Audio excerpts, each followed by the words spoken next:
నిన్న press meet పెట్టు తెలంగాణ మీ అయ్యా జాగిరా లేకుంటే మీ అయ్యా జాగిరా అని చెప్పేసి తను వ్యాఖ్యానించారు. ఏం చెప్తారు ఈ వ్యాఖ్యలు? మహారాష్ట్రానికి వచ్చి మీ అయ్య జాగిరా అనంటే మహారాష్ట్రం ఎవరు జాగిరి?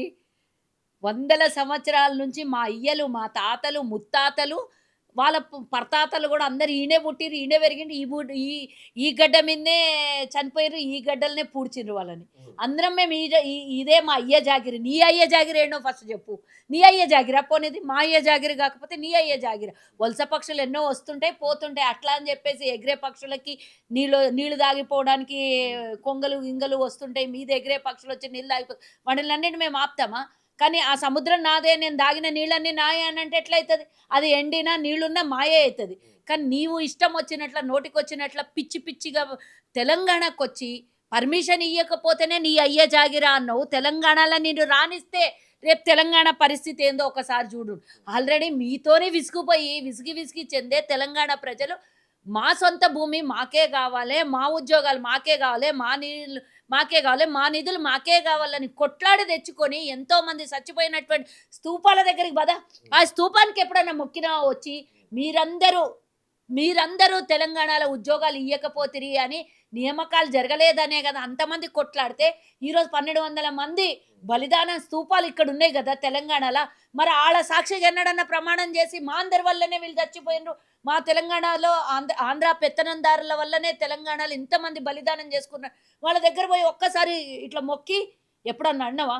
మేమందరం కూడా ఇప్పటి వరకు వాళ్ళనే తలుచుకుంటాం, వాళ్ళనే మొక్కుకుంటాం. మేమందరం ఈరోజు స్వేచ్ఛావాయులు, స్వేచ్ఛ మీన్స్ మాకు కావాల్సిన మా తెలంగాణ మాకు వచ్చిందని మేమందరము ఏ కార్యక్రమం ఉన్నా అమరవీళ్ళ స్తూపం దగ్గరకు పోతాము, వాళ్ళని స్మరణ చేసుకుంటాము, వాళ్ళకి మొక్కుతాం.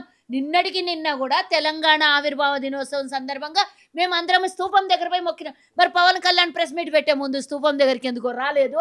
మా తెలంగాణ ఆత్మ బలిదానం చేసుకున్నటువంటి అమరవీరులకు వచ్చి మొక్కలేదు? నీకు తెలంగాణ మీద వ్యామోహం పెరిగి నీకెవడో ఒక్కడు వేసి బొక్క వేసి నీకెవడో ఇంత పైసలు వేస్తే ఈడ తెలంగాణ మీద పెత్తనం చెలాయిద్దామని వస్తే పంపించినోని బొక్కలు ఇరుగుతాయి, వచ్చినోని బొక్కలు ఇరుగుతాయి. మా తెలంగాణ మీద పెద్ద పెద్ద వేషాలు వేసి బొక్కలు ఏరుకుందామని వస్తే తెలంగాణ మీద ఆడ శ్మశానాలుగా మారినటువంటి ఎంతోమంది సాక్షిగా చెప్తున్నారు. తెలంగాణలో మీ ఆంధ్ర పెత్తందారులు మళ్ళా వచ్చి పెత్తనం చేద్దామని అంటే ఈడ తెలంగాణలో మేమందరం ఉన్నాం. మాకున్నది ఈడ చీముని ఎత్తురు, మాకు శాత కదా మా పరిపాలన మేము చేసుకోవడానికి. మా ఏదో అమ్మో ఏమన్నాడు నవ నిర్మాణం 12 ఏళ్ల తర్వాత నవ నిర్మాణం యాదొచ్చిన నీ పార్టీ పెట్టినావు కదా 2014 తర్వాత 18లో ఎప్పుడో ఒకటిసారి బోల్ వేసుకొని పార్టీ పెట్టినావు. పార్టీ పెట్టినప్పుడు కానీ నవ నిర్మాణం అని గుర్తు రాలే. పార్టీ పెట్టినాక ఇన్నిసార్లు తెలంగాణకు వచ్చినావు, ఏ రోజు కూడా అమరవీరుల స్తూపం కాడికి పోయి మొక్కి రాలేవు. కానీ తెలంగాణ గురించి మాట్లాడిండు, తెలంగాణ ఆయన ఎవరు మన గద్దర్ గురించి మాట్లాడిండు. మీరు ఎవ్వరు తెలంగాణ గద్దర్ని మర్యాద ఇవ్వలేదు. అఫ్కోర్స్ గత ప్రభుత్వం ఆయనను గేట్ల కాడ కూర్చోబెట్టిండొచ్చు. ఇది మా ఇంటర్నల్ యుద్ధం. మేము ఎవరితోనన్నా కొట్లాడుకుంటాం, మేము ఏమన్నా చేసుకుంటాం.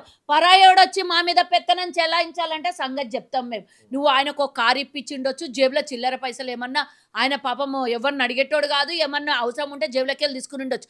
కానీ నేను అడుగుతున్నా, ఈరోజు నువ్వు సినిమా ఇండస్ట్రీలు మీరందరూ మొదలు పెట్టినప్పుడు మా తెలంగాణలో ఎవరైనా సినిమా మెయిన్ హీరో కానీ మెయిన్ హీరోయిన్ కానీ మెయిన్ విలన్ కానీ తెలంగాణ నుంచి ఎవడన్నా ఉన్నాడా? ఎవరో అక్కలు నెగ్గితే చుక్కల్లో చంద్రులాగా ఒక్కళ్ళు ఇద్దరు దొరుకుతుంది. మీకు సినిమాలు నిజాం నుంచి ఇప్పటిదాకా మీ సినిమాలు చూసి ఆదరించి కోట్లాది రూపాయలని ఇచ్చింది మా తెలంగాణ ప్రజలు. హైదరాబాద్లో సినిమాలు ఆడి మళ్ళీ ఈరోజు వచ్చి తగుదనమ్మా నువ్వు ఇచ్చిన రూపాయలు లెక్కేస్తున్నావు. ఇడ 33 కోట్లు ఆడిచ్చినామని లెక్కేస్తున్నాను. ఆ 33 కోట్లకు బదులు ఈడ 3300 కోట్లు నీకు ఈడ సినిమా రంగానికి మా తెలంగాణలో చూసి నీకు సినిమాకు పన్ను టికెట్లు కట్టినటువంటి.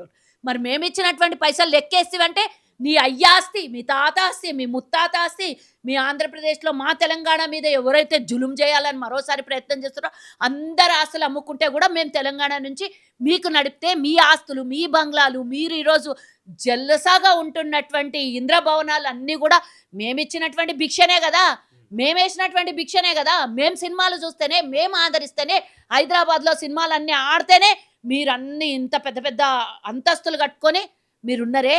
కానీ మళ్ళీ ఆ సినిమా చూసినాడు అదే పేదరికంగా ఉన్నాడు, అదే ఉద్యోగం కోసం కొట్లాడిండు, అదే నీళ్ళ కోసం కొట్లాడిండు. ఆ రోజు ఎన్నడు మా వాళ్ళు ఎదరాలేదు. ఈరోజు సపరేట్ మాకు మేము ఎదగాలి, మాకు మేము మళ్ళీ కొత్తగా తెలంగాణని స్థాపించుకొని మేము మాదేదో మేము బాధలు పడతా ఉంటే ఈడ మళ్ళీ వచ్చి నువ్వు ఏదో పెత్తనం చేస్తాడు. నీకు పర్మిషన్ ఇవ్వకపోతేనే అయ్యల్ని అమ్మల్ని లెక్క పెడతావు. మా అయ్యలేం చేసిర్రు, మా అమ్మలేం చేసిర్రు, మా తాతలేం చేసిర్రు, మా ముత్తాతలు ఏం చేసిర్రు, మా అయ్య జాగిరా అని అంటే ఎవరిని అంటున్నావు నువ్వు? మీ అయ్య జాగిరా ఏ రకంగా? మీ ఎవరయ్య జాగిరిది? నువ్వు వలసొచ్చినోడివి, నువ్వు అక్కడి నుంచి వచ్చినోడి మీ అయ్య జాగిరా అని అంటే సొంత గడ్డ మీద పుట్టినోళ్ళం, సొంత గడ్డల మేము సచ్చిన ఇదే గడ్డల సస్తాం, పుట్టిన ఇదే గడ్డల పెరిగినోళ్ళం. మాకెంత రోషం ఉంటుంది? మా తెలంగాణ వాళ్ళం మాకెంత రోషం ఉంటుంది? నువ్వు వచ్చి మా మీద రుబాబు చెలాయిస్తుంటే. ప్రాంతీయ భేదాలు ఈ రెండు రాష్ట్రాలకు ఫస్ట్ నుంచి ఉన్నాయి కాబట్టి. ప్రాంతీయం అంటే ఏది? మేము ఒకటి అడుగుతాం, ప్రాంతీయ విభేదాలు అని అంటే ఈడ హైదరాబాద్లో ఎన్ని లక్షల మంది వివిధ ప్రాంతాల నుంచి వచ్చి బతుకు తెరువు కోసమో, ఉద్యోగాల కోసమో, వ్యాపారం కోసమో, ఐటీ సంస్థల కోసమో, కాంట్రాక్టర్ల కోసమో, బిల్డర్లు, రకరకాల వాళ్ళు వచ్చి బతుకుతున్నారు. వాళ్ళకి ఏమైనా మేము ఇబ్బంది పెట్టినామా? ఇప్పటిదాకా మేమేమన్నా ఇబ్బంది పెట్టినామా? తెలంగాణ నుంచి ప్రతి ఒక్క రూపంలో ఆంధ్రాకు పోతుంది. ఆంధ్ర వాళ్ళు మాకేమిస్తున్నారు? ఇక్కడికి ఈరోజు తిరుమల దేవస్థానాల్లో 100 కోట్లు తెలంగాణ నుంచి హుండీ డబ్బు రూపంగా కానీ ఇతరాతర రూపంలో ఇస్తున్నాం. అదే ఏ రూపంలో మాకు తెలంగాణకు వస్తుంది? ఆంధ్రప్రదేశ్ నుంచి సినిమాల రూపంలో మేమే పన్నులు కడుతున్నాం, టికెట్లకు డబ్బులు మేమే కడుతున్నాం, దేవాలయాలకు మేమే కడుతున్నాం. దమ్ముంటే ఈరోజు మాట్లాడుతున్నాడు కదా, నేను ఒక సవాల్ ఇస్తున్నా. ఈ తెలంగాణ నుంచి రెవెన్యూ చాలా ఆంధ్రప్రదేశ్కి వస్తుంది. మరి అదే తిరుమల తిరుపతి దేవస్థానాల్లో మీరందరు ఇక్కడ బతుకుతున్నందుకు, మీరందరి నివాసాలు ఇక్కడ ఉన్నందుకు, మీరందరు ఇక్కడ వ్యాపారాలు చేసుకుంటున్నందుకు తిరుమలలో మాకు 30% వాటా ఇవ్వండి. ఇప్పుడు తిరుమలలో 30% వాటా ఇవ్వండి. మా దర్శనాల కోసమో మాకు అక్కడి నుంచి వచ్చేదే ప్రతి రెవెన్యూలో మాకు వాటా ఇవ్వండి. మా దేవాలయాలు డెవలప్ చేసుకోవడానికి మేము కూడా తెచ్చుకుంటాం. ఎందుకంటే మీరందరూ ఇక్కడ ఉన్నారు. మేము వచ్చే విజయవాడలో ఇక్కడ ఎక్కడనో మా వాళ్ళు వచ్చి వ్యాపారాలు, పెద్ద పెద్ద వ్యాపారాలు, పెద్ద పెద్ద ఇల్లు కట్టుకోనో, పెద్ద పెద్ద మీలాగా కాంట్రాక్టులు దొబ్బో మేము ఇక్కడ బతుకుతలేం. ఆంధ్రోళ్ళే ఇంకా తెలంగాణ మీద బతుకుతున్నారు. మేమెవరిని తిట్టట్లేదు, కానీ సందర్భం వచ్చింది కాబట్టి మేము మాట్లాడాల్సి వస్తుంది. ఎందుకు నువ్వు విభేదాలు తెస్తుంది? విభేదాలు నువ్వు మంచిగా చక్కగా నడుస్తుంది. ఇక్కడ ఎలాంటి విభేదాలు లేవు. ఎవ్వరూ బాయిచారా తప్పించి, పొలిటికల్ వైరాలు తప్పించి ఎలాంటి విభేదాలు ఇక్కడ తెలంగాణలో లేకుండా సాఫీగా నడుస్తుంది. మధ్యలో వచ్చి నువ్వు ఏందో పొడిచేటోన్లాగా, పీకేటోన్లాగా, అదేమంటారు గుట్లే రాయి తీయనోడు అంటే ఏట్లే పోయి రాయి తీస్తారంట. కన్నతల్లికి కుడిబెట్టనోడు పిన్నతల్లికి గాజులు చేపించినట్టు నీ రాష్ట్రం ఆడ రాజధాని చక్కగా లేదు. రాజధాని చేసుకొని కట్టుకొని చేతనైతే లేదు. 12 ఏళ్ళ ఈడొచ్చేమో నవ నిర్మాణం చేస్తాడంట. పోనీ మీ పాత్ర ఏమన్నా ఉందా? మా రాష్ట్రం, మా హైదరాబాదు నవాబుల కాలం నుంచి ప్రపంచ దేశాలకే గొప్ప హైదరాబాద్ ఇది. కోహినూరు వజ్రం లాంటిది కూడా హైదరాబాదు నుంచి బ్రిటిష్ వాడు తీసుకుపోయినటువంటి చరిత్ర మాది. మా అయ్య జాగిరే. కోహినూరు వజ్రం కాడి నుంచి మా జాగిరే. కోట్లాది రూపాయలు పన్నులు కట్టినటువంటి నిజాం ప్రభుత్వంలో ఆ రోజు కోట్లాది రూపాయలు. ఈరోజు ఆర్టీసీ అయినా సరే, ఏదైనా సరే నిజాం ప్రభుత్వంలో ఏర్పడింది. హైదరాబాద్ ఇంత పెద్ద మహానగరం ఏర్పడడానికి మేమే కారణము. మా రాష్ట్రంలోనే కారణం. నువ్వు ఓడి మమ్మల్ని అడగడానికి, నువ్వు ప్రశ్నించడానికి మాకెందుకు వచ్చినావు? నీ బతికేదో నువ్వు బతుకో. నీవు ఓడన పోటీ చేసేది ఉంటే వచ్చి పోటీ చేయి. నీ పార్టీ గురించి చెప్పుకో. మమ్మల్ని తిట్టేటంత దమ్ము నీకెక్కడి నుంచి వచ్చింది? మమ్మల్ని అనేటంత దమ్ము నీకెక్కడి నుంచి వచ్చింది? మేము అందుకనే నీకు పర్మిషన్, ఇక్కడ ప్రభుత్వము అధికారులు పర్మిషన్ ఎందుకు ఇవ్వలేదు? ఇగో ఇట్లాంటివన్నీ గిచ్చులు పెట్టి నిన్న తెలంగాణ ఏర్పడినటువంటి అధికారిక రోజుని దాన్ని చెడదొబ్బాలి అనే ఒక పూర్తి కుతంత్రంతో, నీకు ఇంకో రోజు దొరకలేదా హైదరాబాద్లో రానికి?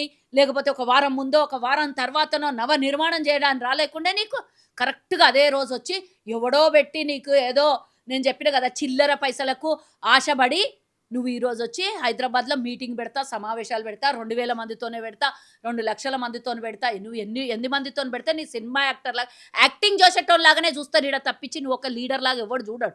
నీకేదో బీజేపీ తోడైంది అని నీ ఇష్టం ఉన్నట్లే ఇప్పుడు సర్ కోసం ఎట్లయితే ఓట్లను తీసేస్తున్నారో ఆ అధికారులను పెట్టి ఓట్లు వేయించుకుంటే ఎన్ని మంది పోటీ చేస్తే అన్ని మంది గెలుస్తారు. చరిత్ర ఉన్నదా? ఒక్కడు కూడా ఓడిపోయినటువంటి చరిత్ర ఒక పార్టీ. ఏంది నువ్వు ఏం చేస్తాడు? రమ్మన్ తోలు తీస్తారు తెలంగాణ ప్రజలు. పిచ్చి వేషాలు వచ్చి తెలంగాణ ప్రాంతాన్ని ఎవరన్నా తెలంగాణ ప్రాంతాన్ని డిస్టర్బ్ చేయడానికి ఎవడొచ్చినా ఊరుకోడి. నాట్ ఓన్లీ పవన్ కళ్యాణ్, ఇంకెవ్వడన్నా రాని, మా తెలంగాణ మా గడ్డ మాది, మా నెత్తురు చిమ్మించినటువంటి రాష్ట్రం ఇది. పోనీ ఆంధ్ర మాట్లాడుతున్నాడు కదా, పవన్ కళ్యాణ్ కుటుంబంలో ఎవరైనా చచ్చిపోయినరా తెలంగాణ ఉద్యమంలో?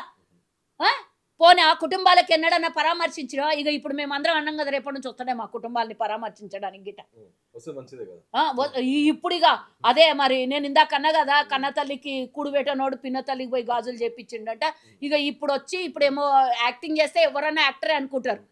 ఇంతవరకు మేము ఈరోజు ప్రజాపాలనలో ఇప్పుడు దానికి సపరేట్ కమిటీ వేసి వాళ్ళ కోసం ఈరోజు చనిపోయినటువంటి కుటుంబాలు ఉద్యమకారుల కుటుంబాల్ని పూర్తిగా ప్రభుత్వం ఒక లెక్కకు తీసుకురావాలని చూస్తున్నది. శంకరమ్మకు ఒక పదవి ఇచ్చింది మా దగ్గర. మీరేం చేసిండ్రు అయ్యా? మా దగ్గర చచ్చిపోయిన వాళ్ళు ఇంతమంది ఉండగా ఇంత పెద్ద పెద్ద పెద్ద వాళ్ళు మాట్లాడతారు. ఎవరిళ్ళలో ఎవడు చచ్చిపోయిండని ఈరోజు మీరు అందరు మాట్లాడడానికి మేము కొట్లాడుకొని సావులు ఈ గడ్డ మీద రక్తం చిందిస్తే వచ్చినటువంటి తెలంగాణ ఇది. ఉట్టిగా రాలేదు ఈ తెలంగాణ. ఎవ్వంది కాదు ఇది. 1200 కుటుంబాలు చనిపోతే వచ్చినటువంటిది ఇది తెలంగాణ. దీని మీద ఎవడన్నా పెత్తనం చేయనికి వస్తే వాళ్ళకి అంత చూసేది బరాబర్. నువ్వు రాజకీయం చేయి, ఎవడొద్దలే. ప్రాంతీయ విభేదాలు ఉండవు. దేశం కాదు ప్రపంచంలో ఏడనన్నా పోయి పోటీ చేసుకొని కక్కున్న ఎవడేమన్నాడు. కానీ ఈడ మా మీద నువ్వు పెత్తనం చెలాయించాలని చూస్తే బరాబర్ ఇట్లాంటి కన్నా ఎక్కువగా భయంకరంగా జవాబులు చెప్పేది ఉంటుంది. ఈడ పొడిచేది ఏం లేదు. మొన్న గ్లాస్ పార్టీ నిలబడితే ఒక్క సర్పంచ్ గెలిచిండు. అది పొరపాటున వ్యక్తిగతంగా పడ్డ ఓట్లేమో. ఇంతకుముందు నువ్వు పోటీ చేయలేదా? ప్రాంతీయవాదం దేవద్దు, విభేదాలు దేవద్దు అంటే 18లో పోటీ చేసినావు. ఏమొచ్చినాయి నీకు? ఎంతమంది గెలిచిండ్రయ్యా నీ మనుషులు? ఎంతమందికి పెద్ద పెద్ద డిపాజిట్లు వచ్చినాయి? నీకేమన్నా అన్నమా పోటీ చేస్తే? బీజేపీ నువ్వు పొత్తులో కలిసి పోటీ చేసారు కదా. 18లో పోటీ చేస్తారు, 23లో పోటీ చేస్తారు, అన్నిసార్లు పోటీ చేసారు. ఎవడన్నా నిన్ను ప్రాంతీయ తత్వం తీసుకొని వచ్చి చల్ నువ్వు ఆంధ్రోడు నాడు విడికేయాలని ఎలగొట్టినామా? ఎవడన్నా రావచ్చు, ఎవడన్నా పోవచ్చు స్వతంత్ర భారతదేశంలో. అందులో హైదరాబాద్లో ప్రతి ఒక్కరికి కూడు పెట్టేది హైదరాబాదు. నీకు కూడా కూడు పెట్టింది హైదరాబాదే. నీ స్థితిగతులు ఏముండే, నీ తాత ముత్తాతలు ఏం గతి ఉండే, ఈరోజు ఒక సినిమాలో యాక్టింగ్ చేస్తే ఈరోజు ఇన్ని పైసలు ఏడు నుంచి వచ్చినాయి. ఇదంతా హైదరాబాద్ వేసిన భిక్ష. మా తెలంగాణ ప్రజలు సినిమాలు చూసి వేసినటువంటి భిక్ష. దీని మీద భిక్షం అడుక్కొని దీని మీద పెత్తనం చెలాయించడానికి వస్తే ఒక్కొక్కని తాట తీస్తాం. జన్వాడలో కోడి చెరువు సంబంధించి 10 ఎకరాల భూమిని కబ్జా చేసిన పూర్తి ఆధారాలతో మీడియా అక్కడికి వెళ్ళి చూపించింది. దాని మీద పరిగణలోకి తీసుకొని ప్రభుత్వం పూర్తిగా దాని మీద చర్యలు తీసుకోబోతోంది. ఆల్రెడీ 4 రోజులు అయింది దాని మీద కథను తీస్తోంది. ఆల్రెడీ తీస్తోంది ప్రభుత్వము. అదంట పెద్ద మనిషి త్యాగశీలి. ఇది నాది కాదు భూమి ప్రభుత్వం అంటే ప్రభుత్వం ఆయన ఇచ్చేస్తాడంట. నువ్వోడివై ఇచ్చేది ప్రభుత్వం భూమి అయితే ప్రభుత్వమే తీసుకొని పోతుంది. నువ్వు ఇచ్చేది ఏముంటుంది? ఏమన్నా మీ ఆంధ్రాలో వచ్చి మేమేమన్నా మీ భూములు లాక్కుంటున్నాం? అవన్నీ బయటపడగలయనే. ఇది ఏదైనా సడిసప్పుడు కాకుండా ఇటు వచ్చి లొల్లి చేద్దామని చూస్తుండేం. ఆ లొల్లిలో గల్లీ అయ్యి ఇప్పుడు ఇంత పెద్దగా అయింది. ఇక నీకు ఉన్నది పోయే ఉంచుకున్నది పోయే అన్నట్టు అన్నీ పోతాయి. తెలంగాణ వచ్చి 12 సంవత్సరాలు అవుతుంది. ఈ 10 సంవత్సరాల్లో ఏం కాదు. ఈ కాంగ్రెస్ పార్టీ వచ్చిన తర్వాత అంత రచన నడుస్తుంది. కాంగ్రెస్ పార్టీ అని చెప్పేసి కేటీఆర్ అంటున్నారు. సిగ్గుశరం లేదా కేటీఆర్ కి? ఆయన నెత్తి మీద పెట్టుకొని వీళ్ళందరినీ ఈరోజు ఇచ్చేసిండు. మరి వాళ్ళ హయాంలో వీళ్ళు పోటీ చేయలేదా? 18లో పోటీ చేయలేదా? 23లో పోటీ చేయలేదా? 18లో కూడా టీడీపీ పోటీ చేసిందా లేదా? 23లో ఈ పవన్ కళ్యాణ్ గ్లాస్ పార్టీ పోటీ చేసిందా లేదా? మరి మీరున్నప్పుడు ఎందుకో తరిమి కొట్టలేదు? ఇంకా మేము రానియమని అన్నాం. ఇంకా మేము వచ్చినాకనే రానియమన్నాం. నిన్న సభ పెట్టనీయము అన్నాం. గతంలో వచ్చిండుగా, ఎన్నోసార్లు వచ్చిండు, ఎన్నో సభలు పెట్టిపోయాను. అంతెందుకు నా సొంత గడ్డ మీద తాండూరులో పవన్ కళ్యాణ్ కూడా వచ్చి అక్కడ క్యాండిడేట్ని నిలబెట్టిపోయాడు. అది మీ హయామే ఉండే కదా. అప్పుడు ఎందుకో పీకలే పొడవలేదు. ఇప్పుడు మేము ఎదురుస్తున్నాం. ఇంకా ఈడెవడన్నా పెత్తనం చెలాయించడానికి వస్తే ఒక్కొక్కని తాట తీస్తామన్నా. మీరు అన్నారా ఎప్పుడన్నా? వాళ్ళు మస్తు అనిపోయాను. కొండగట్టుకు 33 కోట్లు ఇస్తే ఏదో ఒరిగిపోయింది అన్నారు. మేము 100 కోట్ల రూపాయలు తిరుమలకు కడుతున్నాం. మరి అది కాదా? అన్న నుంచి 33 కోట్లు ఇస్తే ఏమన్నా పెద్ద ఇదైపోయిందా? మరి ఎందుకు కాముగా కూర్చున్నారు? అప్పుడే రానిచ్చేది లేకుండా మొక్కయ్య వంగందే మానయ్య వంగున అన్నట్టు బీజేపీ ఈయన పార్టీ పేరేంది, పవన్ కళ్యాణ్ పార్టీ, జనసేన పార్టీ, ఇవన్నీ ఆ రోజే తుంచేసింటే ఈరోజు ఇంత దూరం రాకుండే కదా. మీరే నెత్తి మీద పెట్టుకొని ఊరేగినరు. మీరు ఊరేగినందుకే వాళ్ళకి ఈరోజు ఇవ్వాల్సి వచ్చింది. ఆ రోజే తుంచేది ఉండే. ఈరోజు మేము ఎట్లా తుంచుతున్నాము? ఇప్పుడు ఎంటర్ అయితే మేము ఎట్లా మాట్లాడుతున్నామో మీరు మాట్లాడిండ్రా? మీ గొంతులు లేచినాయి ఆ రోజు ఎప్పుడన్నా? బీజేపీ నాయకులు పవన్ కళ్యాణ్ ప్రెస్ మీట్ పెడితే మీకు అంత ప్రాబ్లం ఏంది కదా? ఎందుకు? నేను అదే అడుగుతున్నా, వాళ్ళకు కూడా అడుగుతున్నా. నీ అయ్య జాగిరా అని అంటే నువ్వు కూడా ఇదే బీజేపీ వాళ్ళు ఇక్కడ తెలంగాణ వాసులైతే నిజంగానే తెలంగాణ గడ్డ మీద పుట్టింటే, తెలంగాణ అమరవీరుల మీద తెలంగాణ వచ్చింటే మీరు ఈ మాటలు మాట్లాడరు. మీకు భాగస్వామ్యం తెలంగాణలో అయ్యింటే మీరు ఆ విధంగా మాట్లాడరు. మాలాగా రోషం, ఉక్రోషం, ఉప్పు తిన్న శరీరంలాగా ఉంటే మాట్లాడతారు. తెలంగాణ గడ్డ మీద ఉప్పు తిన్న కాబట్టి మీ పార్టీలో భాగస్వామ్యం కాబట్టి నెత్తి మీద పెట్టుకొస్తారా? తప్పన్న మాట్లాడను, ఒప్పన్న మాట్లాడను. తప్పే కదా. నీ పార్టీ అయితేంది, నా పార్టీ అయితేంది. మన తెలంగాణ అనేది మనది. ఇది కష్టపడి సాధించుకున్నది. తెలంగాణ ఉద్యమకారులందరినీ మర్చిపోయిందా ఈ బీజేపీ? ఎందుకంటే వాళ్ళకు కూడా అవసరం లేదు కదా, వాళ్ళు కూడా గిదే అన్నారు కదా. తెలంగాణని పాకిస్తాన్తో పోల్చిన వాళ్ళు మరి పవన్ కళ్యాణ్ ఎవరితో పోలుస్తారు? బరాబర్ నెత్తి మీదే పెట్టుకుంటారు, అవునా కదా. తెలంగాణ ఈడము పాకిస్తాన్తో పోల్చినటువంటి దుర్మార్గమైన బీజేపీకి వాడెవడన్నా ఒక్కడన్నా నోరు తెరిపిండా? మొన్న ఎవడు తెరవలేదు. ఇప్పుడు పవన్ కళ్యాణ్ అప్పుడు నొయ్యని నోరు, అప్పుడు బాధపడని గుండె ఇప్పుడు ఎడికెళ్ళి బాధపడుతుంది. వాడు లాస్ట్కి వాడి పేరేంది, కర్ణాటక ఎంపీ గాడు పాకిస్తాన్తో పోల్చిండాడు. పాకిస్తాన్తో పోల్చినప్పుడే వీళ్ళకి చీము నెత్తురు శరీరంలో లేకపోయి. ఇప్పుడు పవన్ కళ్యాణ్ మీ అయ్య జాగిరా అంటే వీళ్ళకి వచ్చేదేమన్నా ఉందా? ఏం రాదు, ఎందుకంటే వాళ్ళ పార్టీలో భాగస్వామ్యమే కాబట్టి ఏం కాదు.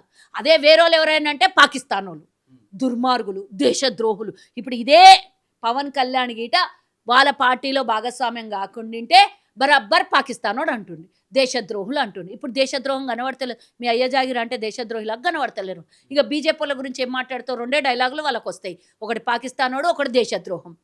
బస్ వాళ్ళకి 2 చెప్పాలి డైలాగుల కింద క్యాప్షన్ ఇవ్వాలి వాళ్ళకి. మీరు దేశద్రోహులు, మీరు పాకిస్తాన్ 2 డైలాగులు వాళ్ళకి చాలు, వాళ్ళకి ఇడిచిపెట్టాలి, వేరే మాట్లాడడానికి ఇవ్వద్దు వాళ్ళకి.